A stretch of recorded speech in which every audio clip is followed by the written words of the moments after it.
ఒక్కదాని కోసం వెళ్తే అన్ని కొనాల్సి వచ్చింది. Welcome back to my channel. అవసరమైనవి తీసుకోవడానికి డీమార్ట్కి స్కూటీపై వచ్చాం. స్కూటీని పార్క్ చేసి డీమార్ట్కి ఎంటర్ అయ్యాం. అవ్వగానే మా ఫ్రెండ్ బాస్కెట్తో రెడీ అయిపోయింది. ఏం కొంటుందో ఏమో. మేమేం కొంటామో తెలియదు, కానీ ఇక్కడ క్రౌడ్ మాత్రం చాలా ఎక్కువగానే ఉంది. డీమార్ట్కి వచ్చామంటే సింపుల్ షాపింగ్ కాదు, తెలియకుండానే చూసినవన్నీ అవసరమని కొనేస్తూ ఉంటాం. అలా చూస్తూ ఉంటే ఆ బొమ్మ కనిపించింది. మా ఫ్రెండ్కి అడిగితే లో బడ్జెట్ అని చెప్పి తీసుకెళ్ళింది.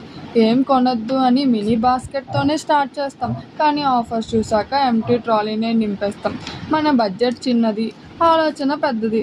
రూమ్లో రెడీ అయింది, సరిపోలేదు అనుకుంటూ ఇక్కడికి వచ్చి కూడా రెడీ అవుతుంది.